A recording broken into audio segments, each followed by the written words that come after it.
हाँ जी, नमस्कार साथियों। अभिनव करियर एकेडमी के ऑनलाइन प्लेटफॉर्म पर आप सभी का एक बार फिर से स्वागत है। और अपने बात कर रहे थे इंडिया की ज्योग्राफी, और इंडिया की ज्योग्राफी में अपने हिमालय पर्वत श्रृंखला पढ़ रहे थे। और इससे पहले अपने सामान्य परिचय पढ़ते हुए हिमालय पर्वत श्रृंखला पर अपने लगभग यानी ट्रांस हिमालय और हिमालय की बात करते हुए, और आज अपने पहुंचे प्रादेशिक हिमालय के बारे में बात करेंगे। हिमालय की श्रृंखला को पढ़ेंगे अपने, और ये प्रादेशिक वर्गीकरण के हिसाब से बांटा गया है। तो प्रादेशिक वर्गीकरण के हिसाब से एक बार और पढ़ लेते हैं। हिमालय की पर्वत श्रृंखला को अपने पढ़ा ट्रांस हिमालय के रूप में, फिर पढ़ा अपने वृहद हिमालय के रूप में, उसके बाद में पढ़ा मध्य हिमालय के रूप में, और उसके बाद में पढ़ा उप हिमालय या फिर शिवालिक हिमालय के रूप में पढ़ा। और इसके साथ ही अपने आज अपने बात करेंगे यानी नदियों के आधार पर, यानी नदियों के आधार पर इनको चार भागों में बांटा गया। प्रादेशिक आधार पर, या प्रादेशिक कह दो या फिर इनको नदियों के आधार पर कह दो। तो नदियों के आधार पर इनको चार भागों में बांटा गया है। कौन कौन से भागों में? एक तो है हिमाचल हिमालय, और दूसरा है इसका कुमायूं हिमालय, और तीसरा इसका वर्गीकरण है नेपाल हिमालय, और चौथा इसका है असम हिमालय। और इनको दो दो नदियों के बीच में जो क्षेत्र है उसके हिसाब से बांटा गया है। जैसे हिमाचल हिमालय है, तो हिमाचल हिमालय इसका विस्तार जो है ना, इसका विस्तार एक बार अपने थोड़ा सा क्या कर लेते हैं, यानी मैप के माध्यम से अध्ययन कर लेते हैं। थोड़ा सा मैप के बारे में थोड़ा देख लेते हैं, उसके बाद में अपने क्या करेंगे, आगे इसका विश्लेषण पढ़ लेंगे। ये दर्रों की दी गई फोटो, और वैसे इसमें ऊपर वाला अपने पढ़ा था ट्रांस हिमालय के बारे में बात कर ली थी। इसमें काराकोरम श्रेणी जो है इसके बारे में अपने बात कर चुके हैं। उसके बाद भी अपने लद्दाख श्रेणी आने वाली थी, सेकंड नंबर पे वो थी, उसके बारे में अपने बात कर चुके। उसके बाद अपने बात कर चुके जास्कर श्रेणी, फिर अपने बात कर चुके किसकी, यानी महान हिमालय की। उसके बाद में अपने बात कर चुके लघु हिमालय की, और उसके बाद में अपने उप हिमालय की बात कर ली, और जिसको अपने शिवालिक हिमालय के नाम से जानते हैं। और ये जो शिवालिक हिमालय वो यहाँ तक है, ठीक है, सिक्किम से पहले यानी एंड हो जाता है ये शिवालिक हिमालय। और जो बाकी इसमें लघु हिमालय की पर्वत श्रृंखला ये आगे तक जाती है, और वृहद हिमालय की तो जाएगी जाएगी, और ये घूम करके वापस ऐसे पूर्वोत्तर हिमालय या पूर्वी हिमालय के पूर्वी हिमालय का रूप या पूर्वोत्तर जो राज्य है उनके भी ये साथ में आएगी। और अब अपने बात करते हैं कि यहाँ अपने बात की थी एक सिंधु नदी की। किसकी बात की थी? सिंधु नदी यहाँ से जाती है, और ये जम्मू कश्मीर से होकर गुजरती है। और किन दो श्रेणियों के बीच में है? लद्दाख श्रेणी और फिर ये जास्कर श्रेणी, इन दोनों के बीच में से होकर सिंधु श्रेणी या सिंधु नदी है वो जाती है। और यहाँ से सिंधु नदी से लेकर के अपने यानी कहाँ तक पढ़ेंगे? सिंधु नदी से लेकर अपने को पढ़ना है सतलज तक। किस तक है? सतलज। तो सतलज नदी है ये ये सिंधु नदी है, यहाँ से लेकर के सिंधु जाएगी इसमें, ठीक है। और उसके बाद में सतलज नदी यहाँ आती है, और सतलज नदी और सिंधु नदी के बीच में जो इसका नाम है हिमाचल हिमालय। क्या नाम है इसका? हिमाचल हिमालय। उसके बाद में सतलज से लेकर के, और उसके बाद में नाम आता है काली नदी। तो काली नदी है, ठीक है, काली नदी और सतलज नदी, इनके मध्य में इस हिमालय को पढ़ेंगे अपने कुमायूं हिमालय। किस नाम से? कुमायूं हिमालय। और काली नदी के और तिस्ता नदी के बीच में जो है इसको पढ़ेंगे अपने हिमाचल या नेपाल हिमालय के नाम से, ठीक है। और तिस्ता नदी जो है, तिस्ता नदी, और इधर ये ब्रह्मपुत्र नदी है। इस तक अपने जो हिमालय, इसे अपने प्रादेशिक वर्णन में अपने बात करेंगे असम हिमालय के रूप में। यहाँ बताइए कौन सी नदी है? तो यहाँ अपने कौन सी नदी है? तिस्ता नदी। तिस्ता जो सिक्किम के जेमू ग्लेशियर से या जीमू ग्लेशियर से स्टार्ट होती है, और उसके बाद में ये यानी ब्रह्मपुत्र की सहायक नदी बन जाती है, ठीक है। और ये यहाँ तक इससे यानी इससे इधर वाला जो क्षेत्र है ब्रह्मपुत्र तक, ये असम हिमालय के नाम से जानते हैं। और इससे इधर वाला क्षेत्र है, और काली नदी से लेकर के और तिस्ता नदी तक ये है काली नदी। मान लो ये काली नदी है, ठीक है। और काली से तिस्ता के मध्य नेपाल हिमालय। और उसके बाद में ये है सतलज नदी। ये कौन सी है? सतलज नदी। और सतलज से लेकर के काली नदी के मध्य कौन सा है? कुमायूं हिमालय। और सतलज से इधर सिंधु नदी है, और सिंधु नदी के मध्य का क्षेत्र है, ये किस नाम से जाना जाएगा? ये हिमाचल हिमालय के नाम से जाना गया। तो इन चारों प्रदेशों का आज अपने क्या करने वाले हैं? इनका अध्ययन करने वाले हैं, ठीक है। कंचनजंगा अपने बात कर ही ली थी, सिक्किम में है, सबसे भारत की सबसे ऊंची चोटी। वैसे तो K2 है, परंतु ये POK के क्षेत्र के अंतर्गत आने की वजह से अपने पूर्णतः भारत की नहीं कह सकते। और पूर्णतः ये जो K2 है वो कहाँ की है, वो काराकोरम श्रेणी की है, ठीक है, वो ट्रांस हिमालय की है। अगर कंचनजंगा हिमालय की पर सबसे ऊंची चोटी की बात करें तो हिमालय की कंचनजंगा मानी जाएगी, हिमालय की, ठीक है। हिमालय रीजन में जो आती है कंचनजंगा, ये सर्वोच्च चोटी है भारत की, और वो K2 काराकोरम या ट्रांस हिमालय का भाग है, ठीक है। आगे चलते हैं, इसमें इतने प्रकार के हिमालय बांटा था ये अभी अपने बात कर चुके हैं। और उसके बाद में ये जो दर्रे थे इनके बारे में अपने पिछली क्लास में अपने बात कर लिए। और यहाँ पर अपने जो कुनलुन श्रेणी है, और इधर हिंदू कुश है, और ये सुलेमान है, ऊपर जो ये पर्वत श्रृंखला आपस में मिल रही है वहाँ पर पामीर की गांठ पर। कहाँ पर मिल रही है? पामीर की गांठ पर।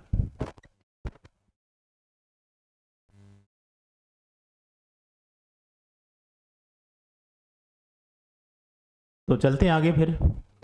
सुलेमान श्रेणी ये भी अपने यहाँ पर पड़ी थी, और हिंदू कुश श्रेणी इसके बारे में अपने अध्ययन कर चुके हैं। कुनलुन श्रेणी इसके बारे में भी अपने बात कर चुके हैं, यानी पहले पढ़ा था इसमें। और उसके बाद में जो ये प्रादेशिक वर्णन है इनके बारे में अपने यहाँ मानचित्र में देख लिया।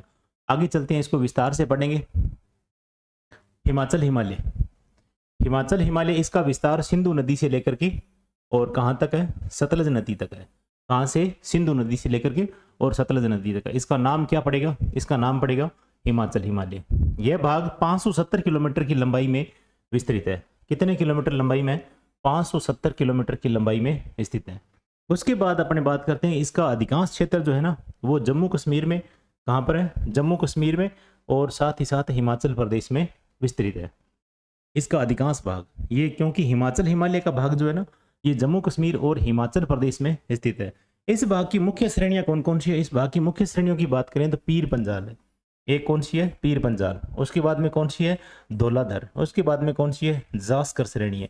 तो जास्कर श्रेणी इसी के अंतर्गत आती है। अब देखो ये जो ट्रांस हिमालय और ये जो था ना ऊपर का काराकोरम और उसके बाद लद्दाख, उसके बाद में आता है हिमाचल, और जम्मू कश्मीर के जस्ट इधर वाला जो हिमाचल हिमालय, हिमालय का वर्गीकरण किया गया यहाँ पर, ट्रांस हिमालय को छोड़ दिया गया। और हिमालय के टच में कौन सा है? जो जास्कर श्रेणी है वो इसी के अंतर्गत आती है, ठीक है। तो हिमाचल हिमालय के अंतर्गत यानी जम्मू कश्मीर का क्षेत्र और हिमाचल प्रदेश का क्षेत्र आएगा। तो इसमें पीर पंजाल तो आएगी, और साथ ही साथ कौन सी है? यानी धौलाधर पर्वत है, उसके साथ है जास्कर श्रेणी है, तथा इसके साथ ही लद्दाख भी आएगा। इसके साथ ही क्या आएगा? लद्दाख भी आता है। तो ये सारा हिमाचल हिमालय के अंतर्गत जम्मू कश्मीर का क्षेत्र, ट्रांस हिमालय का कुछ भाग, और साथ ही साथ ये हिमाचल का भी कुछ भाग, ये सारा मिलाकर के किस में आएगा? हिमाचल हिमालय में आएगा। इसका उत्तरी ढाल उबड़ खाबड़ निर्जन शुष्क है, तथा ये दक्षिणी भाग इसका ढाल वनाच्छादित है, वनों से आच्छादित है। और कांगड़ा घाटी इसमें आएगी, लाहौल स्पीति, और साथ में ये घाटियां जो है ना लाहौल घाटी है और स्पीति घाटी है, ये सारी घाटियां इसमें आएगी। किसमें आएगी? हिमाचल हिमालय में। कांगड़ा हिमाचल में है, और लाहौल स्पीति और स्पीति, लाहौल स्पीति दोनों इकट्ठे बोलते हैं, या लाहौल अलग बोल दो स्पीति अलग बोल दो, ये घाटियां किस में है? हिमाचल में है, ठीक है, ये इसी में आएगी। और ये जो घाटियां हैं ये फलों की कृषि के लिए सर्वाधिक महत्वपूर्ण है, फलों की कृषि के लिए सर्वाधिक महत्वपूर्ण है। तो आपसे प्रश्न ये पूछा जा सकता है कि फलों की कृषि के लिए कौन सी घाटी इनमें में से यानी प्रसिद्ध है? तो फलों की घाटी के लिए कौन सी है? हिमाचल हिमालय। या फिर इनमें से कोई पूछा जा सकता है कि कांगड़ा और लाहौल स्पीति ये घाटियां किसके लिए प्रसिद्ध है? ये फलों की कृषि के लिए प्रसिद्ध है। आगे चलते हैं, फिर ये बात आती है कुमायूं हिमालय की। इसकी बात आती है कुमायूं हिमालय की। यह 320 किलोमीटर लंबा है, और यह कौन सी नदी से कौन सी नदी तक है? देखो इधर सिंधु नदी से लेकर के सतलज तक तो आ गया था हिमाचल हिमालय, और उसके बाद अपने सतलज नदी से लेकर के आगे काली नदी तक जाना है अपने को। तो सतलज नदी से लेकर के काली नदी तक है ये क्षेत्र जो है, यहाँ पर किस नाम से जाना जाएगा? कुमायूं हिमालय के नाम से जाना जाएगा। यह हिमाचल हिमालय से अधिकांश ऊंचा है। ये अधिकांश क्या है? ऊंचा है। किससे? हिमाचल हिमालय से, ठीक है। इसमें बड़ी चोटियां जो है कौन कौन सी? इसमें बद्रीनाथ, यानी एक तो 7040 मीटर ऊंची है, एक केदारनाथ जो पर्वत श्रेणी है, उसके बाद में त्रिशूल और गंगोत्री, ठीक है, आदि प्रमुख चोटियां हैं इसमें। केदारनाथ चोटी यही है, और बद्रीनाथ चोटी यही है, गंगोत्री गंगा का उद्गम स्थल ये भी यही है, इसकी प्रमुख चोटियां, और त्रिशूल चोटी है। ये सारी की सारी कहाँ पर है? कुमायूं हिमालय के अंतर्गत आती है। इसमें कौन कौन सा स्टेट कौन कौन से आते हैं इसमें? उत्तराखंड पूरा पूरा आएगा इसमें, उत्तराखंड इसमें पूरा आएगा।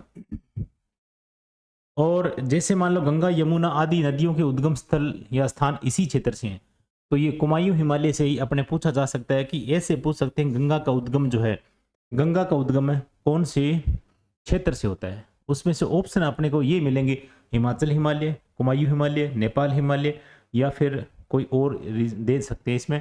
तो ऐसे प्रश्न पूछ सकते हैं। तो यमुना का गंगा का जो उद्गम होता है वो कहाँ से होता है, कुमायूं हिमालय से होता है, उद्गम स्थान इसी क्षेत्र से है।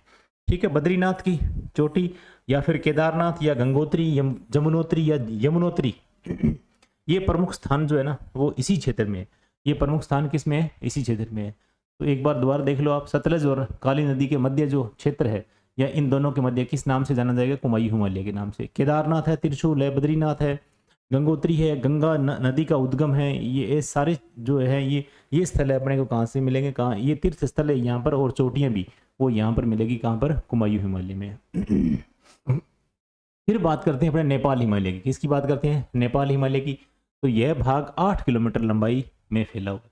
नेपाल हिमालय यानी 8 किलोमीटर लंबाई में फैला हुआ है। और हिमालय का यह भाग काली नदी से लेकर के तीस्ता नदी तक है। देखो काली नदी तक अपने आ गए, सतलज से काली नदी तक कौन है, कुमायूं हिमालय। फिर काली नदी से लेकर के अपने तीस्ता नदी तक ये फैला हुआ है। इसका अधिकांश भाग नेपाल में विस्तृत होने से इसका नाम क्या दिया, नेपाल हिमालय के नाम से दिया। ठीक है, और क्योंकि अधिकांश भाग कहाँ पर है, कौन से देश में है, नेपाल हिमालय या नेपाल जो देश है उसमें ये विस्तृत है। अन्यत्र जो है वो सिक्किम में इसे सिक्किम हिमालय के नाम से भी जानते हैं। जो बचा हुआ भाग है वो कहीं यानी सिक्किम में भी यानी विस्तृत है। तो इसको अपने सिक्किम वाले क्षेत्र को अपने क्या बोलेंगे, सिक्किम हिमालय के नाम से जाना जाएगा। और इसी का भाग अगर कुछ एक थोड़ा सा भाग अपने यानी पश्चिम बंगाल में है फैला हुआ। कहाँ पर फैला हुआ है, पश्चिम बंगाल के दार्जिलिंग जो क्षेत्र है उसमें फैला हुआ है। तो उसको अपने किस नाम से जाना जाएगा, उसको अपने बात करेंगे दार्जिलिंग हिमालय के नाम से। किस नाम से, दार्जिलिंग हिमालय के नाम से। तो सिक्किम में फैला हुआ है तो सिक्किम हिमालय, और बाकी जो पश्चिम बंगाल में फैला हुआ है तो इसे अपने दार्जिलिंग हिमालय। और ये है किसका पार्ट, ये पार्ट किसका है, नेपाल हिमालय का पार्ट है। किसका, ये और नेपाल हिमालय का। अगर थोड़ा सा भूटान में फैला हुआ है तो ये क्या हो जाएगा, भूटान हिमालय कहा जाता है इसको। तो इसके कई नाम है, एक ही यानी हिमालय के कई नाम है। अगर ये नेपाल में है तो ये नेपाल हिमालय के नाम से। अगर ये सिक्किम हिमालय में सिक्किम में फैला हुआ है तो ये सिक्किम हिमालय के नाम से। ये पश्चिम बंगाल में फैला हुआ है तो ये किस नाम से, दार्जिलिंग हिमालय के नाम से है। और भूटान में फैला हुआ है तो भूटान के हिमालय के नाम से यानी जाना जाता है। ये हिमालय का यह सर्वोच्च भाग है, यानी नेपाल हिमालय वाला जो ये है हिमालय का सर्वोच्च भाग है ये। और जहाँ एवरेस्ट एक यानी एवरेस्ट सर्वोच्च चोटी है, विश्व की सर्वोच्च चोटी है। और कंचनजंगा भी यहीं मिलती है इसी क्षेत्र में, और मकालू पर्वत भी यहीं इसी क्षेत्र में है। और इसके बाद धौलागिरी पर्वत है वो भी इसी क्षेत्र में है। और अन्नपूर्णा चोटी है वो भी इसी क्षेत्र में, अन्नपूर्णा पर्वत है या धौलागिरी पर्वत है या फिर एवरेस्ट। एवरेस्ट तो है ही दुनिया की सबसे ऊंची चोटी, ये नेपाल हिमालय में नेपाल में है तो ये नेपाल हिमालय के अंतर्गत आएगी। कंचनजंगा सिक्किम में है तो सिक्किम नेपाल हिमालय का पार्ट है तो ये अपने नेपाल हिमालय में काउंट होगी। और अपने अपने बांट रखा है उसका नेपाल हिमालय के नाम से। ठीक है, प्रादेशिक विवरण के या वितरण के अनुसार, वर्गीकरण के अनुसार मकालू पर्वत है वो भी इसी के अंतर्गत आता है। और धौलागिरी है और अन्नपूर्णा है, वो सारी ऊंची चोटियाँ हिमाचल चोटियाँ वो सारी की सारी किस में आती है, नेपाल हिमालय के अंतर्गत आती है। इतनी बात आप ध्यान रखोगे किसके बारे में, नेपाल हिमालय के बारे में। देखो कुमायूं हिमालय के बारे में आपको ध्यान रखना है, ये जितने भी तीर्थ स्थल है वो सारे के सारे कहाँ पर है, कुमायूं हिमालय में। तीर्थ स्थल जैसे मान लो केदारनाथ है, बद्रीनाथ है, गंगोत्री है, जमुनोत्री है, और त्रिशूल की बात आई ये चोटी है या केदारनाथ की चोटी है, और ये बद्रीनाथ है, ये सारे के सारे कुमायूं हिमालय में और सतलज से लेकर काली नदी तक है फैली हुई है। ठीक है, और अगर नेपाल हिमालय की बात करें, नेपाल का नाम आते ही अपने एवरेस्ट चोटी के हिसाब से अपने क्या कर दो, सारी ऊंची ऊंची चोटियाँ वो इसमें ले आओ। और उसके बाद अपने असम हिमालय में आ जाएंगे। इसमें आ जाएंगे असम हिमालय। ये तीस्ता नदी तक अपने पढ़ लिया था। तीस्ता नदी यानी सिक्किम से सिक्किम तक आती है। उसके बाद में जो तीस्ता नदी है वो तीस्ता नदी से लेकर के ब्रह्मपुत्र नदी तक है, ये विस्तृत है क्षेत्र। किस नाम, कौन सा है ये असम हिमालय। आगे क्योंकि असम आ गया और असम तीस्ता नदी से लेकर के आगे का पार्ट जो असम राज्य का है तो इस वजह से इसका नाम भी क्या रख दिया गया, असम हिमालय। और ये तीस्ता से लेकर के ब्रह्मपुत्र नदी तक फैला हुआ है। लगभग ये 740 किलोमीटर लंबी है, लंबा पार्ट है ये पूरा पूरा, यानी 740 किलोमीटर लंबा क्षेत्र भूभाग है ये, और असम हिमालय इसे कहते हैं। और यहाँ पर क्या है, काबरू है और चुमलहारी और जांग सांगला और कुल्ला कांगड़ी या चुमलहारी या फिर काबरू और या फिर पोहनी आदि इस क्षेत्र की क्या है, प्रमुख चोटियां है। तो ये याद रखो आप, क्या याद रखो कि कुल्ला कांगड़ी क्षेत्र यानी कुल्ला कांगड़ी, कांगड़ा कांगड़ी नाम सुनकर के ऐसे ऐसे मत कर देना भी ये कांगड़ा हिमाचल प्रदेश में है तो इसको कांगड़ी को हिमाचल प्रदेश में कर दें।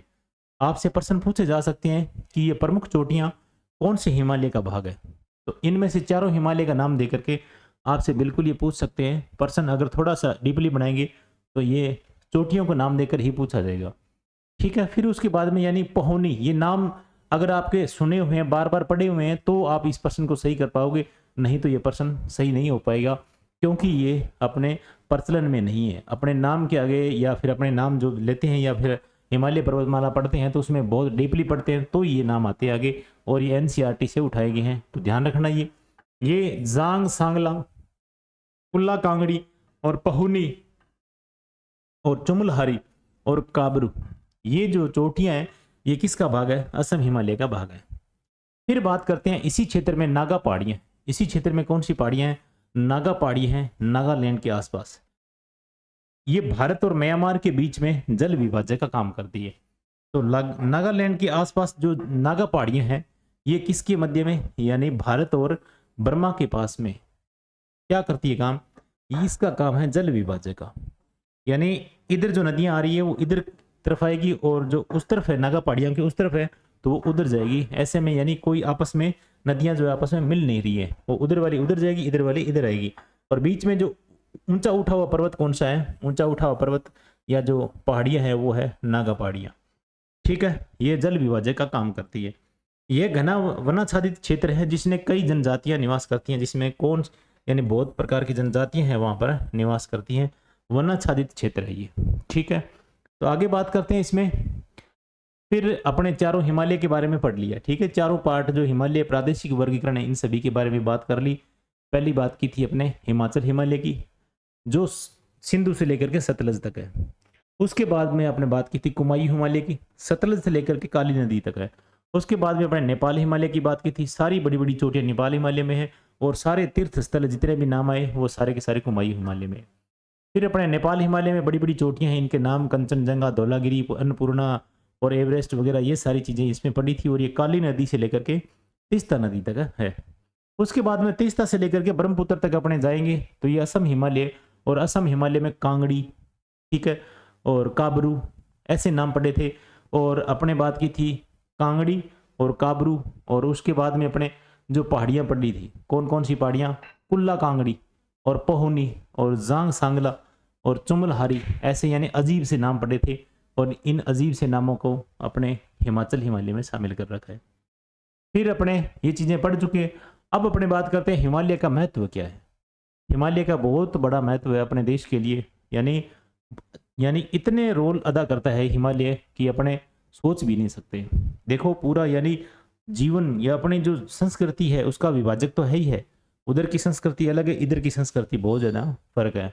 इस संस्कृति का विभाजन भी है ये, और साथ ही साथ अपने जो जलवायु परिवर्तन है उसके लिए भी अपने यानी रक्षा करता है, या फिर अपने कह सकते हैं कि अपने लिए यानी ये सहूलियत प्रदान करता है। महाकवि कालिदास ने हिमालय को पर्वतों का राजा और देवताओं का निवास बताया है।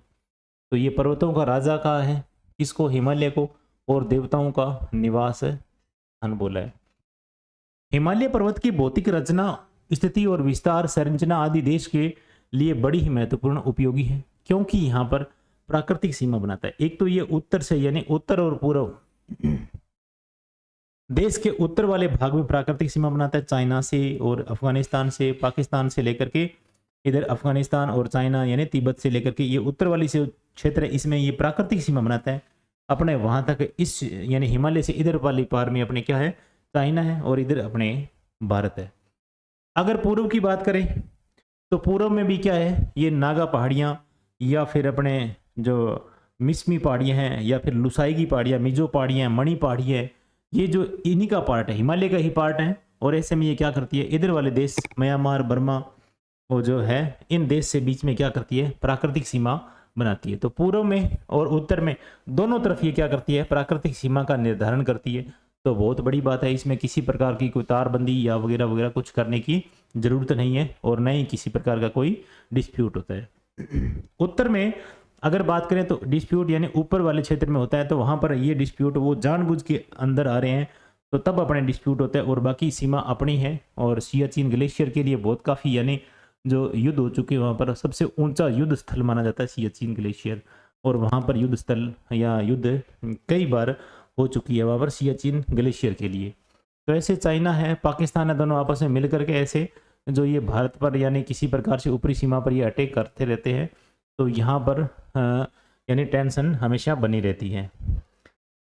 इसी प्रकार यानी उत्तर में प्रहरी के रूप में इनकी अवस्थिति के कारण देश को पारंपरिक रूप से बाह्य आक्रमणों से सुरक्षा करता है। प्रहरी यानी उत्तर में प्रहरी के कारण, इनकी अवस्थिति के कारण यानी देश में पारंपरिक जो रूप से बाह्य आक्रमणों से क्या करता है, ये सुरक्षित करता है। तो जैसे मान लो कि बड़े बड़े पहले क्या हुआ करते थे, आज तो रास्ते बन गए हैं, काफी रास्ते बना लिए गए हैं, परंतु उससे पहले यानी उनको पार करना बड़ी मुश्किल था और भारत तक पहुंचना यानी बहुत ही मुश्किल था, क्योंकि पहले हिमालय को पार करना पड़ेगा और हिमालय की इतनी पर्वत श्रृंखलाएं हैं कि इनको पार करते करते अगर मान लो दुश्मन आ भी गया तो वो इतना थक जाएगा कि वो युद्ध करने लायक भी नहीं बचेगा। ऐसे में तो इतने यानी बहुत कम यहाँ पर चांस होते हैं कि वो उधर से यानी जो विदेशी शक्ति हैं वो इधर से लेकर के और सैनिकों को लेके आ सकते हैं। ये पड़ोसी अपने इतना काम या इतना जो साहस उठा सकते हैं और बाकी दूसरे देश इतना साहस नहीं उठा सकते। तो वैसे आधुनिक तकनीकी उपलब्धियों के कारण यानी अब ये क्या है, इतने या उतने अभेद्य नहीं रहे हैं जितने पहले थे। अब तो यानी सड़कें बन चुकी हैं काफ़ी, यानी जो इनका जो रास्ते ढूंढ लिए गए हैं, पहले यानी रास्ते ढूंढना और ये दर्रों के माध्यम से इनके रास्ते होते थे और बहुत यानी पूरी पर्वत श्रृंखला को पार करने के बाद में एक आधा दर्रा मिलता था जो पार करने के लिए, वो भी किसी को पता ही नहीं था। तो ऐसे में यानी आना यहाँ पर मुश्किल था। और यह उच्च पर्वतीय दीवार उत्तर की ओर आने वाली ठंडी हवाएं ध्रुवीय, अब इसके ऊपर यानी जैसे मान लो कि उत्तर से उत्तरी ध्रुव से आने वाली ठंडी साइबेरियन हवाएं जो है वो इधर की तरफ चलती है, ठीक है, इधर की तरफ चलती है। तो इधर की तरफ आगे रोकने वाला कौन है, यानी ठंडी हवाएं आएगी तो अपने देश पर भी यानी ठंडी हवाएं उधर साइबेरियन जो ठंडी हवाएं आएगी वो इधर भी आएगी, परंतु इसको रोकने का काम कौन करता है, उनको रोकने का काम हिमालय करता है। हिमालय अपने को उनकी जो हवाएं ठंडी हवाएं वो रोक करके और अपने को क्या करता है, अपने को अपना जो टेम्परेचर है उसका यानी सामान्य रूप प्रदान करता है। इसलिए भारत की रक्षा भी करती है ये। और आगे चलते हैं, आगे फिर बात करते हैं मौसमी परिस्थितियों में स्थिरता बनी रहती है। मौसम जब ध्रुवीय प्रदेशों से ठंडी हवाएं आती है तो रुक जाने के कारण यानी भारत में मौसमी परिवर्तन काफी होते हैं, उससे ये क्या करता है, स्थिरता रहती है। मानसूनी हवाओं के लिए जब इधर से यानी अपने इंडिया है जैसे ये, और इधर से मानसूनी हवाएं जाएगी तो ये जाकर के आगे हिमालय से टकराएगी, हिमालय से टकराएगी तो ये जाकर के हिमालय से टकराने के बाद में अपनी मानसूनी हवाएं हैं उनको पार नहीं जाने देता है, अपने को यहीं रोक लेता है, इसलिए अपने बारिश भी खूब होती है। और ऐसे में यानी ये क्या करता है, ये दक्षिण से आने वाले मानसून, दक्षिणी पश्चिमी मानसून है ना, दक्षिण से आने वाले मानसून को हिमालय से परे यानी उत्तर की यानी और जाने से रोकते हैं, और इससे इन आर्द्र पवनों का लाभ भारत को ही मिल पाता है या मिलता है। तो ये अपने जैसे मान लो कि अपने रोकने का काम करता है आर्द्र पवनों को या जो पवनों को या फिर मानसून को रोकने का काम करता है कौन, यानी ये मानसूनी हवाओं को या हिमालय, ठीक है, ये मानसूनी हवाओं को रोकने का काम करता है हिमालय। तो ये अपने लिए फायदेमंद है। उधर से ठंडी हवाएं आती है ध्रुव से, वो ठंडी हवाएं आने से रोकता है, अपने का टेम्परेचर यानी को पूरा मिलता है, या टेम्परेचर जो अपने को सामान्य चाहिए वो टेम्परेचर मिलेगा अपने को। और सर्दियों में अपने क्या है, सर्दियों में जैसे मान लो कि ठंडी हवाएं आती है तो अपने इतनी ठंड पड़ने लग जाती है कि अगर साइबेरिया की जो ठंडी हवाएं वो आ जाए तो यहाँ पर जमना स्टार्ट हो जाएगा, बर्फ बननी स्टार्ट हो जाएगी और अपनी फसलें सारी की सारी नष्ट हो जाएगी। और ऐसे में इसको रोकने का काम कौन करता है, हिमालय करता है। और मानसून यानी जब अपने गर्मी के मौसम होता है या फिर गर्मियों के दिन होता है तब मानसून आता है, इधर से दक्षिणी पश्चिमी मानसून आता है, तो वो इधर से आएगा, दक्षिण भारत से इधर से होते हुए आएगा। तो ये आगे रोकने का काम, अगर ये हिमालय न होता तो ये सीधा सीधा मानसून चला जाता और भारत पर वर्षा नहीं कर पाता। और ऐसे में रोकने का काम करते तो पूर्णतः भारत पर वर्षा कर पाता है, जिससे अपने को वर्षा का पूरा लाभ अपने इंडिया को मिलता है। फिर आगे चलते हैं, यानी नित्यवाही नदियां यहाँ से निकलती है, क्योंकि ग्लेशियर ऊंचे ऊंचे पहाड़ है, ग्लेशियर बर्फ जमी होती है ऊंचाई होने की वजह से। और यहाँ पर क्या है कि वर्ष भर या नित्यवाही जब गर्मी का मौसम होता है तब यानी टेम्परेचर पा करके वो जो बर्फ है वो पिघलती है, और पिघलने के साथ साथ में यहाँ पर नदियों का आगमन या नदियों का निकास भी होता है, और अपने को वर्ष भर या नित्यवाही नदियां भी यहाँ से मिलती है भारत को। ठीक है, जैसे मान लो गंगा और सिंधु नदी के विस्तृत यानी मैदानों में भी सिंचाई की जाती है इन्हीं नदियों के जल से। इसमें पाए जाने वाले जल प्रपात या जल विद्युत है उनके लिए भी लाभकारी है अपने जो हिमालय, और इनसे निकली नदियों द्वारा बहा करके लाई गई, यानी इनसे निकलने वाली नदियां जो है वो क्या करती है, यानी बहा करके अपने साथ यानी जो पर्वतों से जितने भी मिनरल्स है, पानी के अंदर जितने भी मिनरल्स जो चाहिए, खनिज चाहिए, उन खनिजों को या बारीक कांप मिट्टी जो है ना उसको वो साथ तिरा करके लेके आती है, और ये गंगा जो सतलज मैदान है उस मैदान में क्या कर देती है, अपनी जो मिट्टी है उसको उतार देती है, और इसको क्या बनाती है, इस समतल मैदान में क्या कर देती है, इसको एक तो समतल कर देती है और साथ ही साथ ये क्या कर देती है, इसको उपजाऊ कर देती है। क्या कर देती है, उपजाऊ मिट्टी लेके आती है, नई मिट्टी लेके आएगी। जब पानी के साथ में नई मिट्टी आएगी तो वो क्या होती है, इतनी उपजाऊ होती है कि फसल यानी क्या होती है कि हम इसमें खाद बीज दूसरा यानी जो खाद है वो डालने की जरूरत ही नहीं पड़ती है, यानी उर्वरक डालने की जरूरत नहीं पड़ती है। और जैसे ही अपने बिजाई करेंगे या फसलें बोएंगे तो वो क्या होगी, अच्छी होगी, और उपजाऊ मैदान यानी हर साल या हर 6 महीने बाद में फसलों को तैयार मिलेंगे, जो क्या करते हैं भारत के लिए आर्थिक दृष्टि से अत्यंत ही महत्वपूर्ण है। आर्थिक दृष्टि से अपने बात करें तो अपने लिए देखो कृषि यानी किसान जो है कृषि कर पाता है और अच्छे तरीके से कृषि होती है और उपजाऊ भूमि मिलती है किसान को। और यही नहीं है, ये नदियां जो है प्रतिवर्ष मिट्टी की नई परत बिछा करके यानी नई परत बिछा देती है, प्रतिवर्ष इन मैदानी के लिए उपजाऊपन का प्राकृतिक रूप से क्या करती है, नवीनीकरण करती है, और जिसको अपने खादर कहते हैं। कई बार अपने पढ़ेंगे खादर यही है।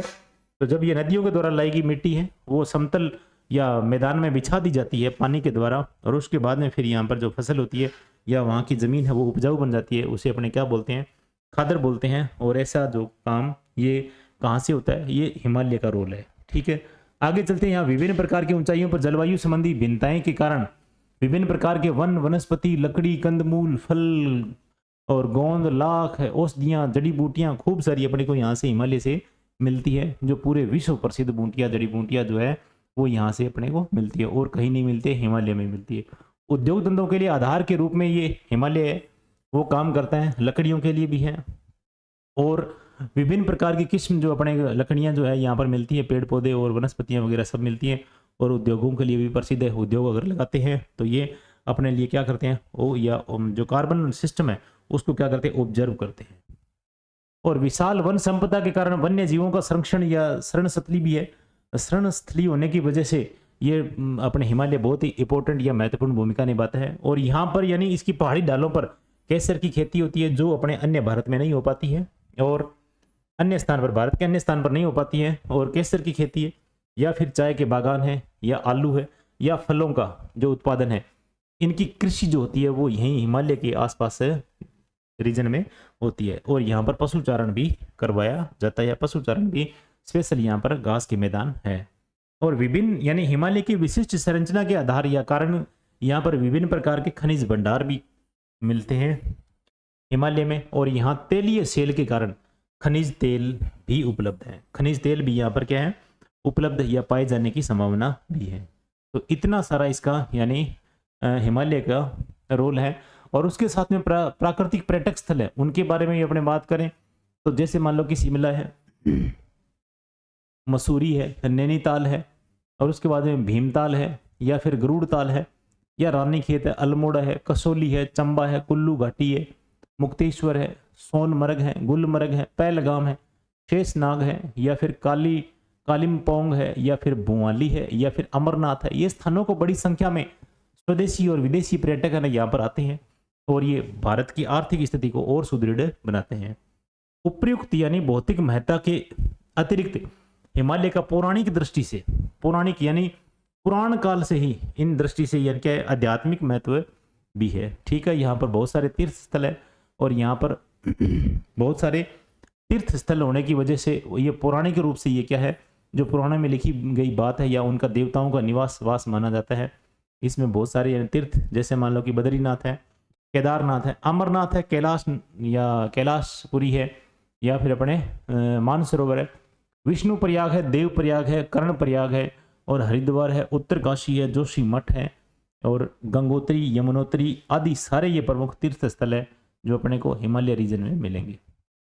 शंभुनाथ या फिर तमांग, तंबाग, तमांग और हेमिश और ध्यागबोचे आदि प्रसिद्ध यानी बौद्ध स्थल भी हैं। यहाँ पर बौद्ध मठ भी हैं। एक तो स्वयंभूनाथ, स्वयंभूनाथ और तबांग, और इसमें हेमिश और ध्यागबोचे, ये इनके प्रसिद्ध यानी बौद्ध मठ भी हैं। और हिमालय पर्वतारोहण की दृष्टि से भी क्या है, महत्वपूर्ण है। पर्वतारोहण यानी यहाँ पर अपने बहुत सारे देश के जो नौजवान हैं वो पर्वतों पर चढ़ाई करने के लिए, और यहाँ पर यानी जो मतलब जो बहुत सारे देश, दूसरे देशों से लोग भी यहाँ पर पर्वतारोहण या पर्वत पर चढ़ने के लिए या चढ़ाई करने के लिए आते हैं। और यहाँ के गठीले शरीर वाले साहसी युवक भारतीय सेना में योगदान देते हैं। कहाँ के, जहाँ हिमालय के। तो हिमालय के जितने भी लोग हैं वो सारे पहाड़ियों पर चढ़ना उतरना, तो उनका शरीर बहुत ही गठीला होता है, और इस वजह से वो सेना में भर्ती होते हैं, तो उनकी अलग ही भूमिका होती है।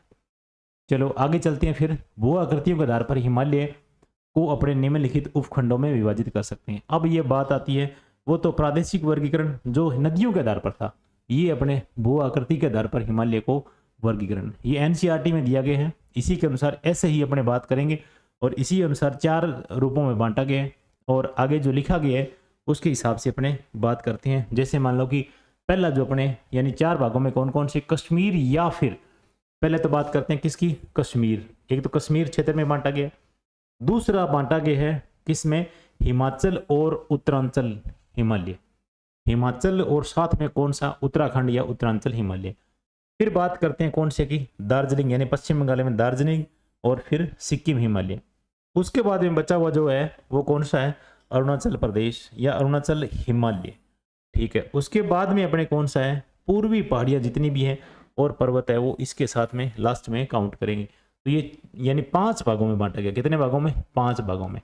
कश्मीर वाला, हिमाचल रीजन वाला, उसके बाद में दार्जिलिंग अरुणाचल अपने सिक्किम वाला, उसके बाद अरुणाचल प्रदेश वाला, उसके बाद में है जो पूर्वी पहाड़ियाँ हैं उनका ये पार्ट में 5 पार्ट में बांट करके ये बताया गया है किसके आधार पर, भू आकृति के आधार पर हिमालय को इतने भागों में बांटा जा सकता है। फिर अपने चलते कश्मीर या उत्तरी पश्चिमी हिमालय के बाद, तो कश्मीर हिमालय या फिर उत्तरी पश्चिमी हिमालय की बात करेंगे तो ये हो जाएगी, यानी कश्मीर हिमालय में अनेक पर्वत श्रेणियां हैं जिसमें काराकोरम है। देखो ये अब अपने पहले जो बात की थी उसको ट्रांस हिमालय, उसके बाद वृद्ध हिमालय, उसके बाद यानी श्रेणियों के हिसाब से बात की थी। उसके बाद प्रादेशिक वर्गीकरण ऐसे बांटा था उसको, ऐसे इतने टुकड़े में क्या आएगा, इतने टुकड़े में क्या आएगा, इतने टुकड़े में क्या आएगा। इन टुकड़ों के बीच में नदियां हैं उनको निर्धारित कर दिया था। तो नदियों के आधार पर अब अपने क्या करेंगे, क्षेत्र के हिसाब से बांट दिया। ठीक है, तो क्षेत्र के हिसाब से बांट दिया, तो इसमें जितना भी हिमालय का पार्ट आएगा और इसे कौन कौन सी श्रेणी आती है वो इसके अंतर्गत अपने मानेंगे। तो अपने घूम फिर के अपने बात वहीं आती है, और सारी की सारी चाहे ऐसे बांट लो चाहे ऐसे बांट लो, तो वैसे ही अगर मान लो कि इस तरीके से भी और उसी तरीके से भी, और जैसे मान लो कि अपने हिमालय का वर्गीकरण पहाड़ियों के माध्यम से किया गया है ना, उसके हिसाब से भी अपने क्या करते हैं, सारे याद रखने हैं और तब जाकर के अपनी बात बनेगी। और एक बार यानी तीनों को बार बार पढ़ लिया तो कहीं से भी प्रश्न पूछो आपका प्रश्न गलत नहीं होगा। तो कश्मीर हिमालय में अनेक यानी पर्वत श्रेणियां हैं, जैसे काराकोरम श्रेणी है ये आएगी, इसमें कश्मीर हिमालय में आएगी। उसके बाद लद्दाख श्रेणी ये भी अपने पढ़ के हैं, वो भी कश्मीर हिमालय में आएगी। उसके बाद में जास्कर श्रेणी है वो भी कश्मीर हिमालय में आएगी। और इसके बाद में पीर पंजाल है वो भी किस में आएगी। ये इनका कर्म भी यही है। अगर ये कर्म पूछे जाए कि आप बताइए कि इनको यानी उत्तर से दक्षिण बताइए, तो फिर आपको बताना है कैसे, काराकोरम, लद्दाख, और उसके बाद जास्कर, उसके बाद में पीर पंजाल। आपको ये प्रश्न ये पूछ लिया जाए कि इन श्रेणियों को 1 2 नंबर 3 4 नंबर 5 नंबर ऐसे दे करके, और इनको आप इनमें से ऐसे भी पूछ सकते हैं भी, पहले लद्दाख लिख दे, उसके बाद में काराकोरम लिख दे, और उसके नंबर दे दे, और नंबर देने के बाद में इनको क्या करो, यानी दक्षिण से उत्तर जमाइए। दक्षिण से उत्तर जमाना है तो दक्षिण में कौन सी है, पीर पंजाल है, इसको पहले उठाना है। उसके बाद में दक्षिण से उत्तर जमाना है तो फिर उसके बाद में कौन सी, जास्कर उठानी है, फिर लद्दाख, फिर उसके बाद में यानी काराकोरम। तो ऐसे में यानी आपको उत्तर से दक्षिण और दक्षिण से उत्तर आपको जमाना आना चाहिए इस प्रश्न में। ऐसे ही प्रश्न आएंगे, कोई नया प्रश्न नहीं आएगा, इनको घुमा फिरा करके पूछे जाएंगे। और आप में से अगर पूरा तरीके से याद नहीं होगा, बस आपने पढ़ लिया, कश्मीर हिमालय पढ़ लिया, ट्रांस हिमालय पढ़ लिया, आपने काराकोरम पढ़ ली, लद्दाख पढ़ ली और जास्कर पढ़ ली, ऐसे नहीं पढ़ा आपने कि पहले कौन सा क्रम आएगा, दूसरा कौन सा क्रम आएगा, तीसरा कौन सा क्रम आएगा, इसके बाद में यही आएगी और यहाँ पर इसके अलावा कुछ नहीं आएगा। और उसके बाद में पीर पंजाल आएगी। ऐसे चाहे ऐसे पूछ ले चाहे ऐसे पूछ ले, तो ये कहानी आपको जब तक पूरी तरीके से यानी कंठस्थ नहीं होगी तब तक यानी आप प्रश्नों का उत्तर यानी सही नहीं कर पाओगे। फिर वो तुक्के मारने वाली बात हो जाएगी। अगर मान लो कि आपने पढ़ भी लिया और फिर भी प्रश्न आपका जो सही नहीं हो रहा है तो कोई यानी मतलब नहीं है पढ़ने का। कश्मीर हिमालय का उत्तरी पूर्वी भाग जो वृहत हिमालय और काराकोरम श्रेणियों, वृहत हिमालय और काराकोरम श्रेणियों के बीच स्थित है। कौन सा, कश्मीर हिमालय का उत्तरी पूर्वी भाग। जो उत्तरी पूर्वी भाग है वो वृहत हिमालय में या फिर वृहत हिमालय में या फिर काराकोरम श्रेणी, इन दोनों के मध्य या इन दोनों के मध्य में स्थित है। ये ठंडा मरुस्थल है, ये लद्दाख वाला या काराकोरम क्षेत्र वाला, ये कौन सा किस में आएगा, ये आएगा अपने ठंडा मरुस्थल में। वृहत हिमालय और पीर पंजाल के बीच में, यानी वृहत हिमालय और पीर पंजाल, ठीक है, पीर पंजाल और वृहत हिमालय विश्व प्रसिद्ध कश्मीर घाटी है। ये कश्मीर घाटियां और डल झील, यहाँ पर डल झील है।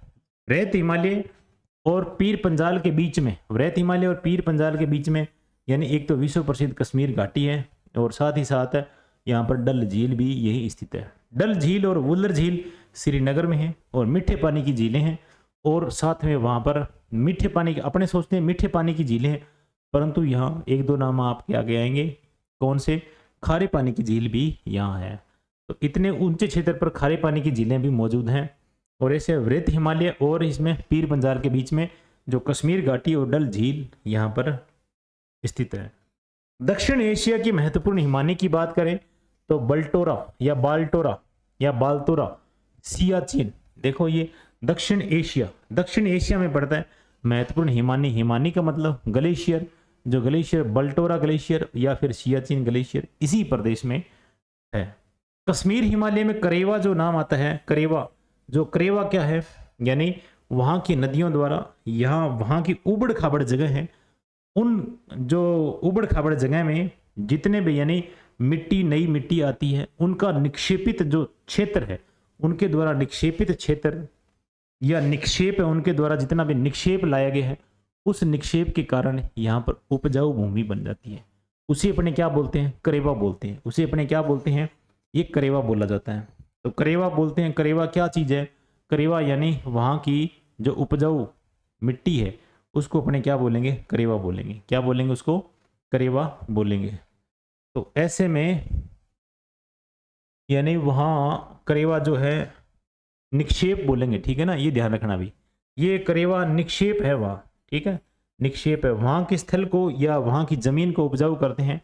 और इस करेवा में ही क्या होती है, केसर की खेती होती है, यानी यहाँ पर ज़ाफ़रान की खेती की जाती है, केसर की खेती की जाती है, सैफरॉन की खेती की जाती है या फिर ज़ाफ़रान की खेती की जाती है।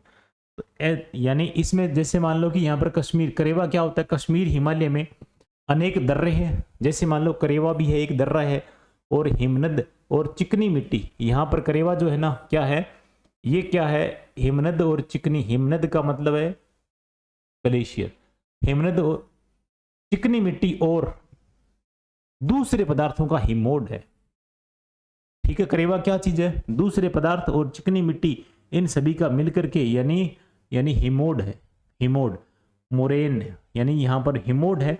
और ये हिमोड की मोटी परत यहाँ पर बिछ जाती है इस जमीन के ऊपर, और इस जमीन के ऊपर बिछ जाने के बाद में ये भूमि क्या हो जाती है, उपजाऊ हो जाती है। और यहाँ पर जो यानी पूरे भारत देश में कहीं और न होने वाली यहाँ पर खेती की जाती है, कौन सी, केसर की खेती की जाती है। इस क्षेत्र में कौन सी खेती की जाती है, केसर की खेती होती है। जो यानी अत्यधिक यानी महंगी या बहुमूल्य कृषि है या फसल है। वृहद हिमालय में जोजिला, वृहद हिमालय में जोजिला दर्रा है, या फिर पीर पंजाल, या फिर बनिहाल, या फिर जास्कर श्रेणियों में फोटुला, और या फिर लादगर अपने लद्दाख श्रेणी में कौन सा है, खारदुंगला। एक तो खारदुंगला, ठीक है, एक जोजिला, ठीक है, यानी वृहद हिमालय में जोजिला है, पीर पंजाल में कौन सा है, बनिहाल है, और जास्कर श्रेणी में कौन सा है, फोटुला। यानी जाओ और फोटो लेके आओ, ठीक है। और या फिर पीर पंजाल में जो पीर बनेगा, यानी पीर पंजाल में कौन सा दर्रा है, बनिहाल, और जोजिला यानी वृहद हिमालय में या जोजोवा, या ऐसे अपने कह सकते हैं कि जोजिला जो है वो वृहद हिमालय में। लद्दाख में क्या है, लद्दाख है, इसमें ख आ रहा है तो ये खारदुंगला है। जैसे महत्वपूर्ण दर्रे हैं, ये देखो यहाँ पर महत्वपूर्ण दर्रे हैं, ये कौन सा पढ़ रहे हैं अपने, देखो ये कौन सा हिमालय पढ़ रहे हैं, कश्मीर हिमालय पढ़ रहे हैं, इसके बारे में यानी खूब सारी बातें अपने बात कर ली। यहाँ एलवण झीलें में खारे पानी की झीलें हैं, कौन सी है, एलवण, सॉरी खारे पानी की नहीं है, मीठे पानी की झीलें। एलवण मतलब लवण, तो एक तो लवण जल मतलब खारे पानी की, और एलवण यानी मीठे पानी की झीलें हैं। एक डल झील है और एक इसमें कौन सी है, वुल्लर झील है। तो वुल्लर झील और डल झील यहीं पाई जाती हैं, और यहाँ पर लवण जल भी मिलता है। लवण जल का मतलब यहाँ पर खारे पानी की झील है, पेंगोंग शो झील है यहाँ पर, और एक यहाँ पर सोमोरिरी झील है, सोमोरिरी यहाँ पर झील है। ये दो झीलें ऐसी है जो खारे पानी की झीलें हैं। इनमें से आपसे प्रश्न ये पूछा जा सकता है कि बताइए निम्न में से कौन सा कथन सत्य है। तो आपसे प्रश्न ये पूछा जाएगा कि पेंगोंग शो जो कि जम्मू कश्मीर में, या सोमोरेरी जो कि आप कह सकते हो कश्मीर में है, तो ये एलवण या खारे पानी की झीलें हैं। तो आप में से ये अगर पढ़ा है तो आप ये बता सकते हो कि खारे पानी की झीलें, नहीं तो डल की झील या डल झील या वुल्लर झील। आप ये सोच भी नहीं पाओगे कि यहाँ पर खारे पानी की झीलें भी है, ठीक है। यहाँ पर मीठे पानी की झीलें, क्योंकि यहाँ से नदियाँ आती हैं, इतने मीठे पानी की जल लेकर के नदियाँ आती है, तो खारा पानी कैसे हो सकता है, परंतु यहाँ पर खारा पानी या खारे पानी की झीलें हैं। सिंधु तथा इसकी सहायक नदियां जो है, जैसे मान लो झेलम है, चेनाब नदी है, इस क्षेत्र को प्रवाहित या अपवाहित करती है। क्या आप जानते हैं कि कुछ प्रसिद्ध तीर्थ स्थान भी यहाँ पर है, कौन कौन से, वैष्णो देवी तीर्थ स्थान यही है, वैष्णो देवी, और अमरनाथ गुफा भी यही है, इसी क्षेत्र में है, और चार ए शरीफ यानी चरार ए शरीफ वो भी यहीं प्रसिद्ध है। तो ये अपने बात कर ली, किसमें आगे चलते हैं। जैसे जम्मू कश्मीर की राजधानी श्रीनगर, जम्मू कश्मीर की राजधानी श्रीनगर कौन सी नदी के किनारे है, झेलम नदी के किनारे है, झेलम नदी के किनारे हैं। और यहाँ पर श्रीनगर में डल झील है, श्रीनगर में कौन सी झील है, डल झील है, और ये प्राकृतिक स्थल यहाँ डल झील का देखा जा सकता है। और कश्मीर घाटी में झेलम नदी युवा अवस्था में बहती है, कश्मीर घाटी में ये यानी झेलम नदी है वो किस अवस्था में बहती है, स्पीड से चलेगी तो वो क्या होगी, युवा अवस्था में। आकृति विसर्पों का निर्माण करती है, इनकी आकृति क्या करती है, विसर्पों का निर्माण युवा अवस्था में बहती है, और विशिष्ट आकृति या विसर्पों का क्या करती है, निर्माण करती है। और प्रदेश के दक्षिणी भाग में अनुदैर्ध्य प्रकार के ये क्या करती है, घाटियां बनाती है, अनुदैर्ध्य प्रकार की क्या बनाती है, घाटियां बनाती है। लॉन्गिट्यूडिनल या लॉन्गिट्यूशनल रूप में अपने कहते हैं कि लंबवत रूप में अपने क्या बोलेंगे, इसको घाटियां बनाएगी, ठीक है। और इसके साथ ही इन्हें यानी दून भी कहते हैं। जो घाटियां बनेगी, अनुदैर्ध्य प्रकार की जो घाटियां बनेगी, उनको अपने किस नाम से जानते हैं, उनको अपने जानते हैं दून के नाम से। किस नाम से जानते हैं, दून के नाम से जानेंगे। प्रदेश में दक्षिणी भाग में यानी अनुदैर्ध्य घाटियां मिलती है, अनुदैर्ध्य प्रकार की जो घाटियां मिलेगी अपने को, उसको दून, देहरादून, जैसे मान लो कि देहरादून अपने नाम, और जम्मू दून और पठानकोट दून, ये अपने किस, ये दून क्षेत्र है, ये किस में है, ये कश्मीर में है, किस में है, कश्मीर क्षेत्र में, ठीक है। अब अपने बात करते हैं हिमाचल या उत्तराखंड हिमालय की, हिमाचल या उत्तराखंड हिमालय की। तो बात हमने क्या की, कश्मीर की, कश्मीर में हिमाचल उत्तराखंड, ये अपने बात यानी 5 प्रकार के हैं इनमें से, और इतनी बातें अपने कर चुके हैं। जाफरान यानी करेवा की बात कर चुके हैं, पीर पंजाल इनमें जो जिससे जास्कर श्रेणियाँ, इनका नंबरिंग अपने पढ़ चुके हैं। और उसके बाद में करेवा की बात, जाफरान की खेती, जोजिला यानी जो वृहद हिमालय में जोजिला, पीर पंजाल में यानी अपने बनिहाल, जास्कर में फोटुला, और लद्दाख श्रेणी में खारदुंगला, डल और वुल्लर झील के बारे में, खारे पानी की पेंगोंग शो और सोमोरेरी के बारे में, वैष्णो देवी और चेनाब नदी, झेलम नदी, ये दोनों अपने सिंधु की सहायक नदी है, वो भी इसी क्षेत्र में। और चरार ए शरीफ और अमरनाथ की गुफा भी यहीं अपने पढ़ चुके हैं। झेलम नदी के किनारे श्रीनगर बसा हुआ है, ये भी पढ़ चुके हैं। डल झील श्रीनगर में, ये भी पढ़ चुके हैं। विसर्पों का निर्माण करती है, जो झेलम नदी है वो ये भी पढ़ चुके हैं, और अनुदैर्ध्य और घाटी यहाँ पर जो दून के रूप में अपने जानी जाती है वो भी अपने बात कर चुके हैं। फिर बात करते हैं हिमाचल और उत्तराखंड हिमालय की। तो हिमालय का यह हिस्सा, हिमालय का यह हिस्सा, एक मिनट थोड़ा,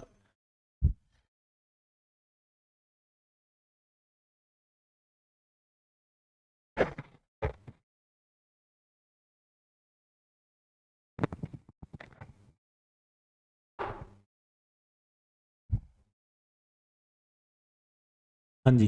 फिर अपने बात करते हैं पश्चिम में रावी नदी और पूर्व में काली नदी।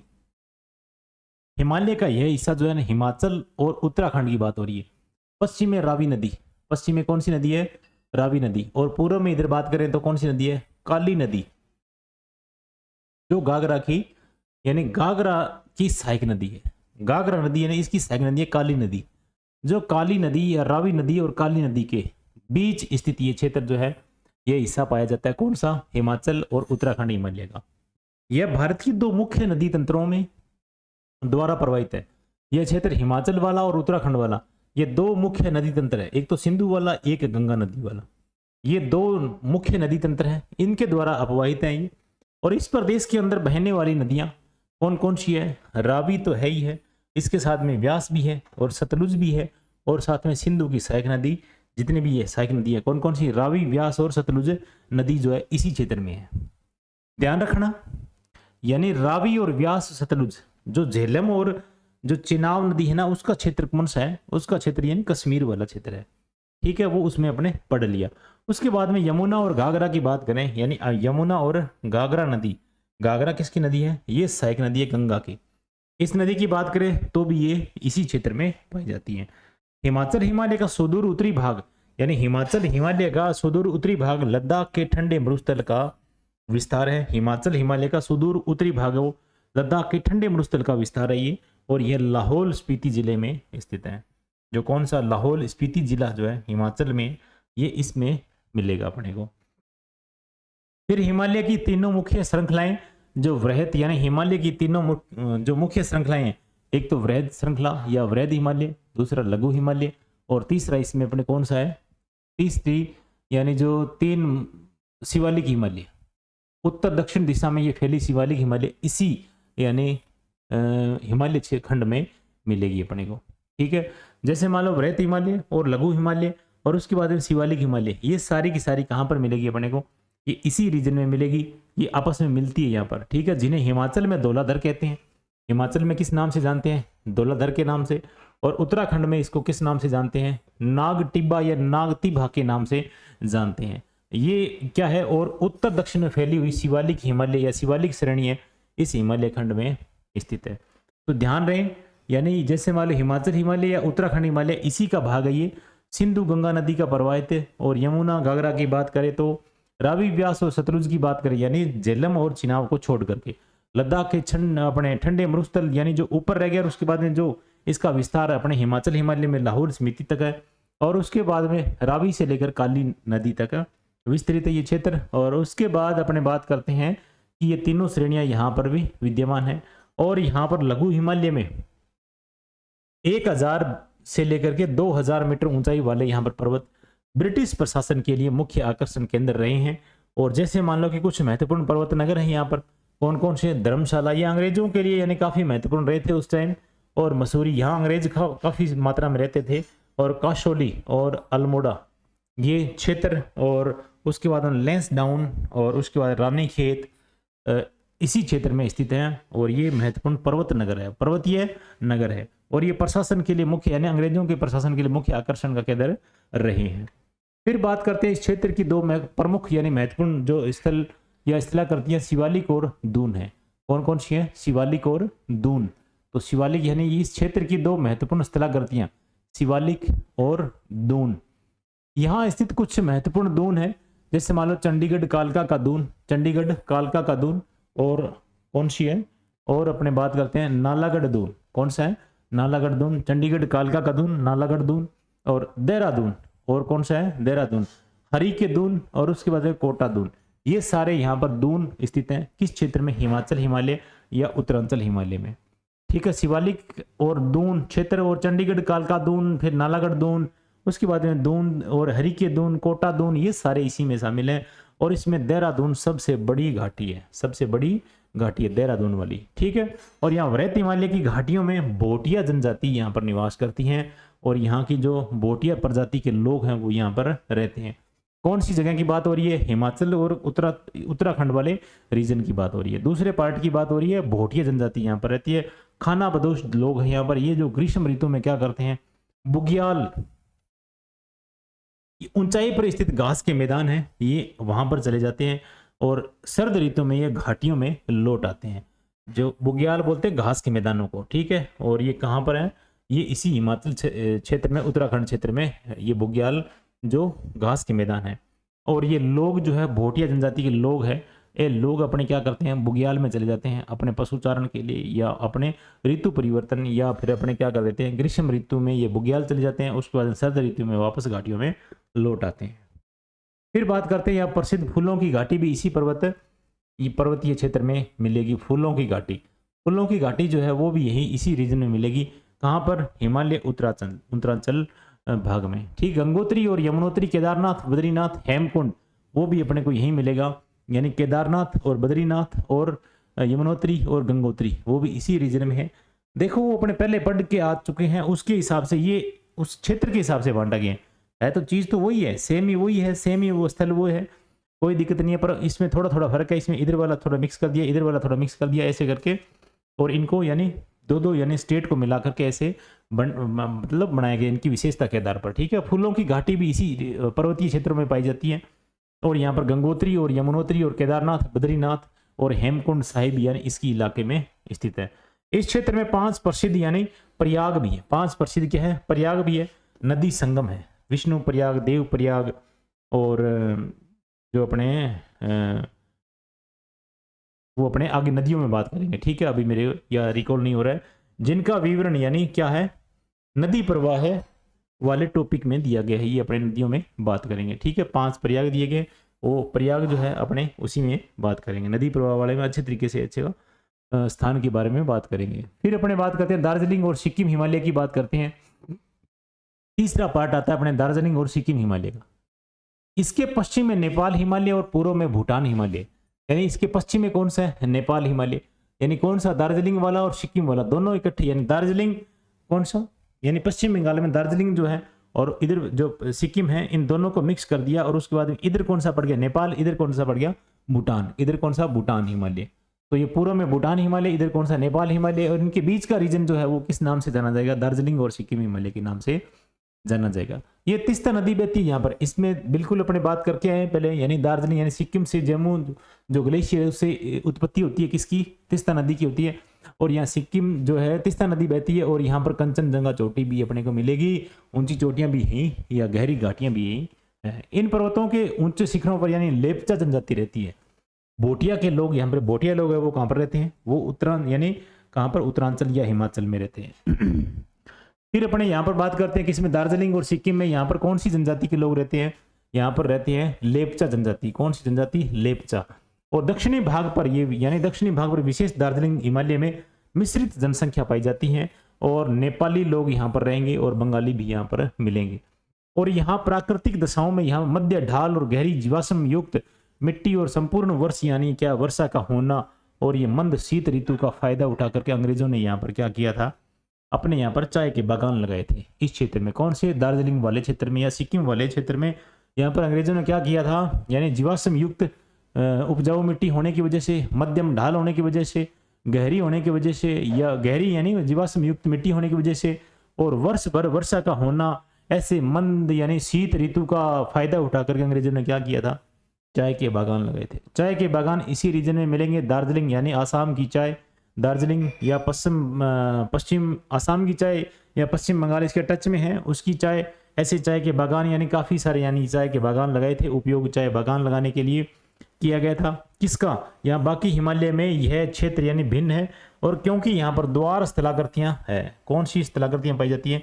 द्वार, जैसे हरिद्वार, ठीक है, यहाँ पर स्थलाकृति पाई जाती है, और जिनका उपयोग अपने चाय बागान लगाने के लिए किया जाता है। और सिक्किम और दार्जिलिंग हिमालय अपने रमणीय सौंदर्य या वनस्पति जात या फिर प्राणी जात के लिए भी यानी आर्किड के लिए जाना जाता है। तो ये आर्किड यानी है पश्चिमी वनस्पति जात और प्राणी जात और आर्किड के लिए जाना जाता है। कौन सा? सिक्किम और दार्जिलिंग हिमालय।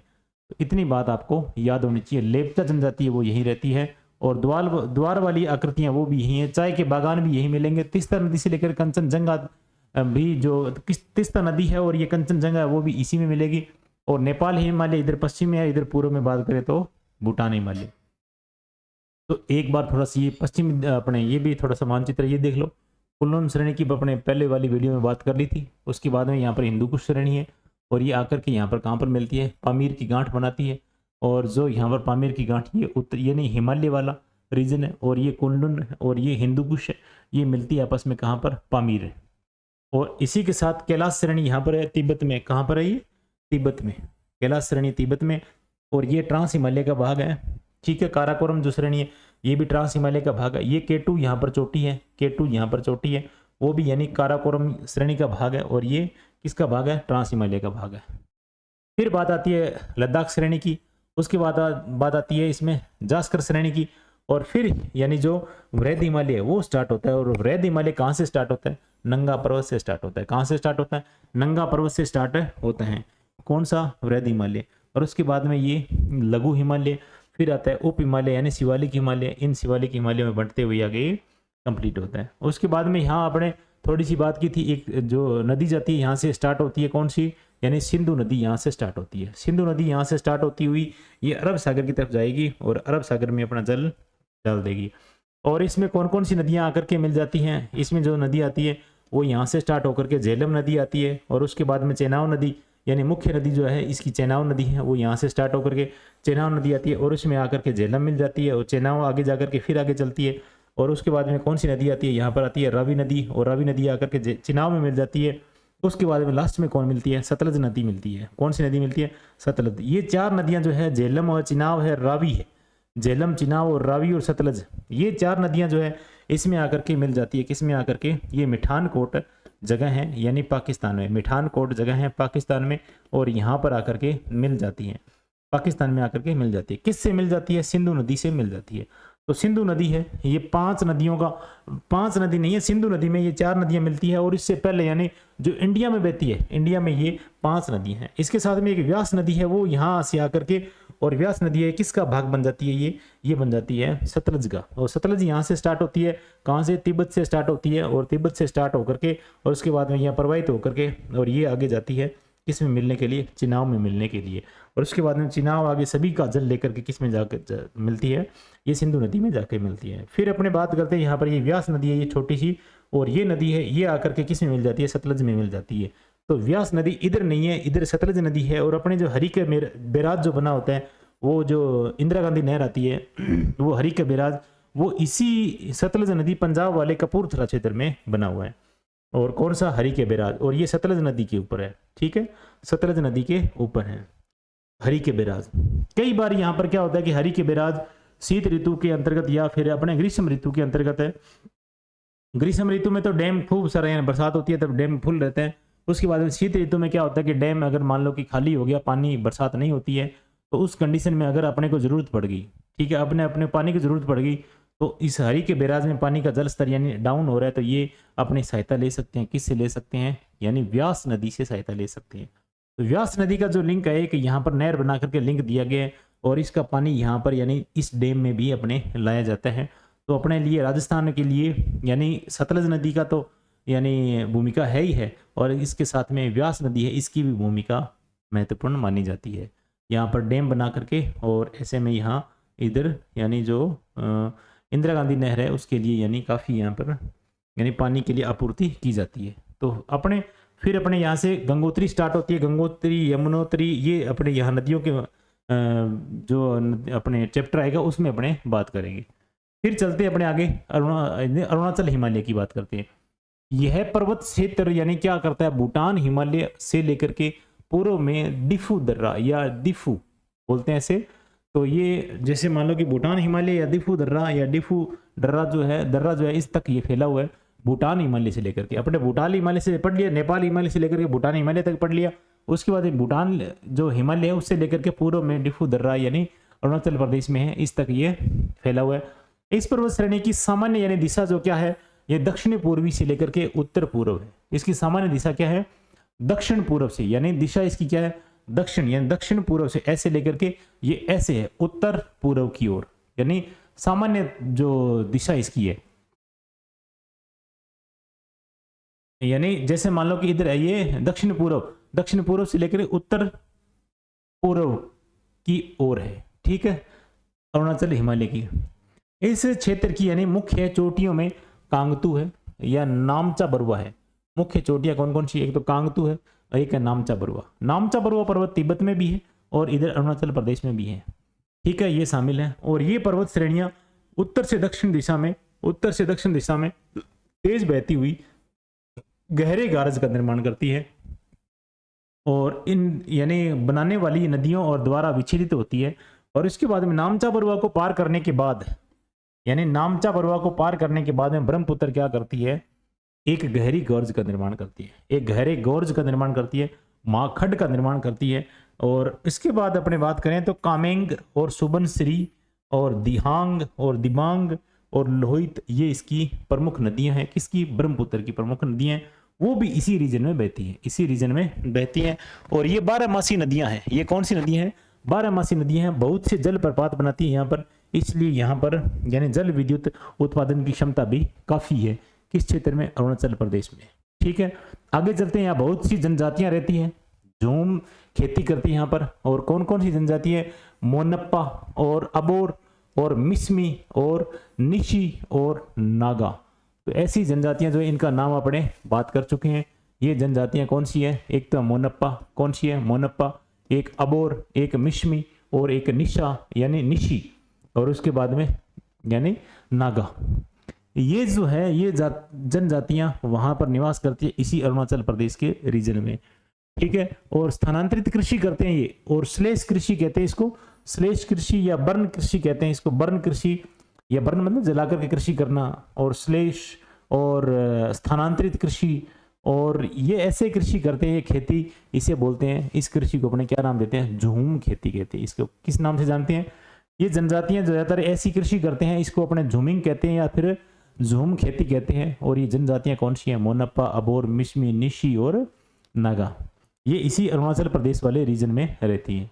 ये जैव विविधता में धनी है ये प्रदेश, ये क्षेत्र जो है जैव विविधता में धनी है, और जिसका संरक्षण देशज या समुदाय के द्वारा किया जाता है। उबड़ खाबड़ स्थलाकृतियों के कारण यहाँ पर विभिन्न घाटियों के बीच में परिवहन जुड़ाव बहुत ही कम है, और इसलिए अरुणाचल असम सीमा पर स्थित द्वार क्षेत्र से होकर ही अपने क्या कर सकते हैं, कारोबार किया जा सकता है। और यह क्षेत्र जैव विविधता में धनी और जिसका संरक्षण देशज समुदाय ने किया है, देशज समुदाय द्वारा किया जाता है। फिर बात करते हैं पूर्वी पहाड़ियां और पर्वत की बात करते हैं। हिमालय पर्वत के दक्षिण भाग में, हिमालय पर्वत के यानी इस भाग में, किस भाग में, पूर्वी भाग में, हिमालय पर्वत के पूर्वी भाग में दिशा उत्तर से लेकर के दक्षिण ऐसी पहाड़ियां फैली हुई है जिनका स्थानीय नामों से जानी जाती है, ठीक है। उत्तर में ये क्या है, पटकोई बूम है। उत्तर में किस नाम से जानते हैं इनको, पटकोई बूम से नाम से जानते हैं।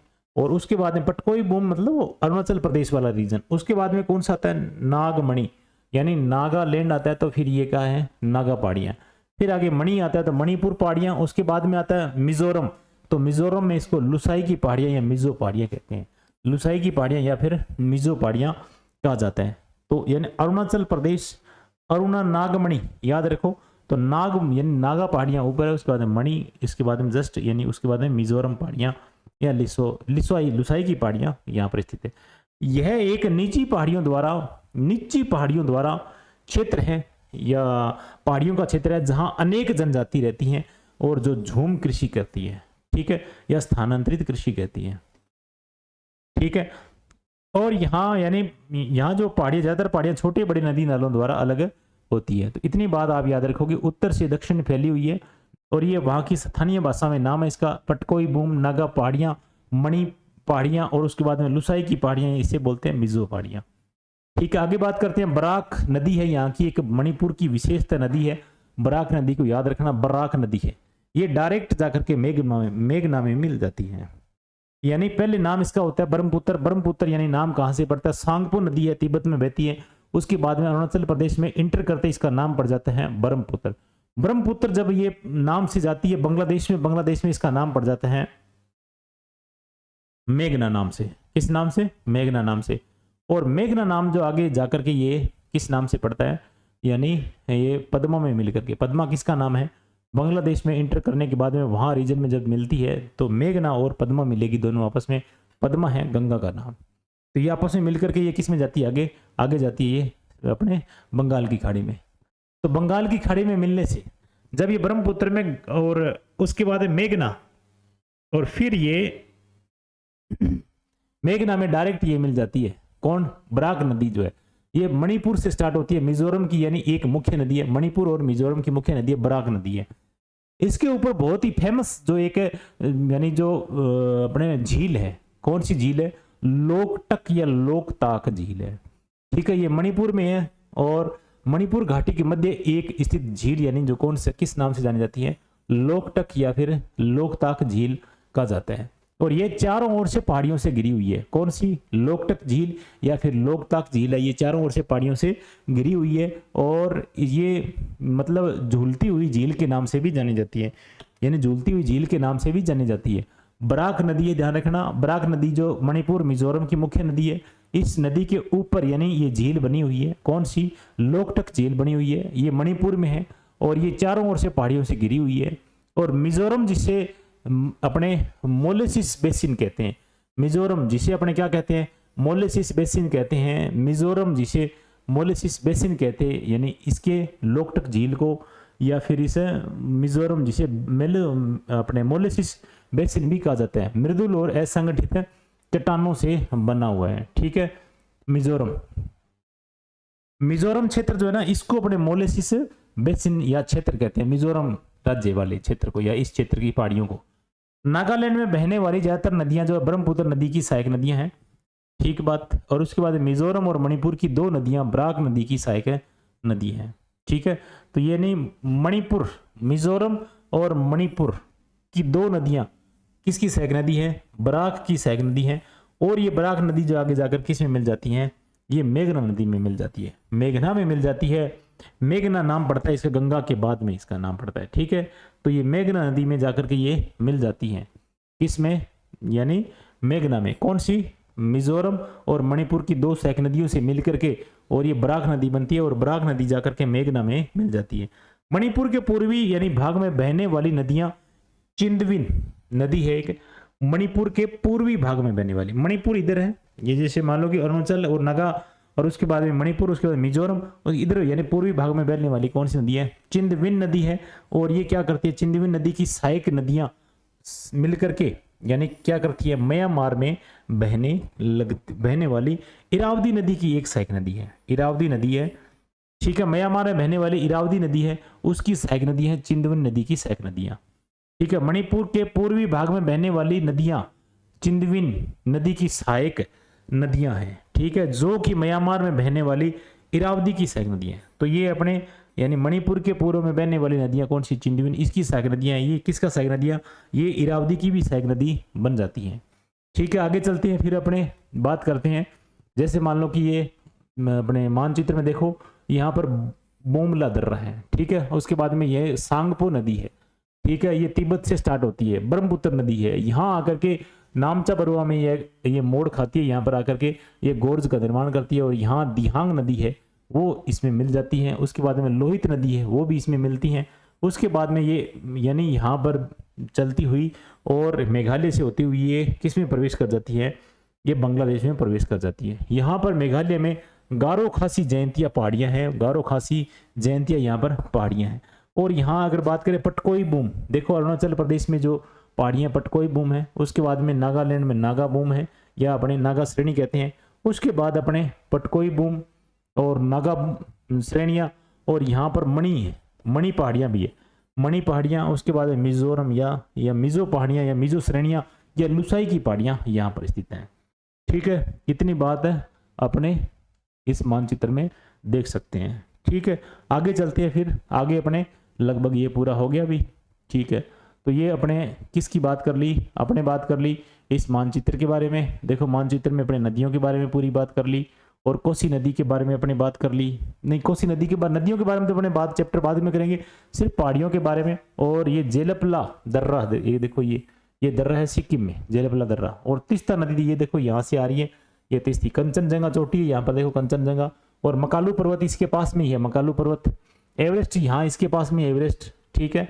और ये नेपाल वाला रीजन है, नेपाल वाला रीजन है। यहाँ से स्टार्ट होती है कौन सी, तीस्ता नदी स्टार्ट होती है, और ये आकर के इंडिया में और किससे मिल जाती है, ब्रह्मपुत्र में मिल जाती है, ब्रह्मपुत्र में मिल जाती है। इसके यानी पूर्व में कौन सी, ब्रह्मपुत्र के पूर्व में देखो आप गारो खासी जयंती है, यानी सर्वाधिक बरसात वाला क्षेत्र भी यही है। और यहाँ पर डाफला श्रेणी भी यही है। बोमडिला जो दर्रा है वो भी यही है, नजदीक आएगा, ठीक है ना, बोमडिला। और उसके बाद बुमला, और उसके बाद में ये पहाड़ियाँ, इनके नाम सभी के नाम अपने देख लिए। और नामचा बरुआ पर्वत श्रेणी है, ये भी अपने यहाँ पर देख लिया। और बहुत सारी बातें अपने कर ली। और लगभग ये पर्वत श्रृंखला को अपने हिमालय पर्वत रीजन को अपने क्या कर लिया है, पूरा पूरा पढ़ करके कंप्लीट कर लिए हैं। और अपने किस रूप में पढ़ा, पहले अपने पहाड़ियों के रूप में पढ़ा, उसके बाद में नदियों का आधार पर पढ़ा, उसके बाद में अपने इसको क्या कर लिया, प्रदेश यानी छोटे छोटे राज्यों के हिसाब से अपने बात कर ली। और इनके बारे में पढ़ते हुए पूरा अपन कंप्लीट कर ली है। इसमें किसी प्रकार की यानी काफ़ी मैटर उठाया गया है। और फिर भी कोई कमी रह गई है तो इसमें अपने क्या करेंगे, अगर कोई प्रश्नों का जो अगर सिस्टम रह गया है तो अपने क्या करेंगे, प्रश्नों के माध्यम से लेके आएंगे। तो अपने वहाँ पर क्या निकल जाएगा अपना, यानी जो संशय बना हुआ है या संदेह है वो इसी प्रकार से अपने दूर हो जाएगा। और अपने कंप्लीट पूरा चैप्टर को पढ़ लेंगे। और ये चैप्टर जो है खाली CET और रीट के लिए नहीं है, और न ही कोई फर्स्ट ग्रेड के लिए नहीं है। ये सारी परीक्षाएं RS से लेकर के CET और फर्स्ट ग्रेड, सेकंड ग्रेड और जितने भी यानी अपने प्रतियोगी परीक्षाएं हो रही राजस्थान में, इन सभी में ये शामिल अपने होने वाला है ये चैप्टर पूरा पूरा। और इसी से प्रश्न आने वाले हैं, और आने वाले एग्जाम में अपने और यहीं से प्रश्न आपको मैं निकाल के दिखाऊंगा। तो ये क्लास आपको कैसी लगी कमेंट करना। और नेक्स्ट क्लास अपने लेके आएंगे, मैदान वाली जो क्लास है वो लेके आएंगे। और इसके साथ ही अपने क्या पढ़ेंगे, घाट वगैरह, पूर्वी घाट, पश्चिमी घाट, इन सभी के बारे में पढ़ते हुए अपने इस पूरे हिमालय के भौतिक प्रदेश, अपने जो भारत के भौतिक प्रदेश है, इसको पूरा कंप्लीट करेंगे। तो धन्यवाद आज की क्लास के लिए, और मिलते हैं अगली क्लास में और मैदानों वाली क्लास में। जय हिंद, जय भारत।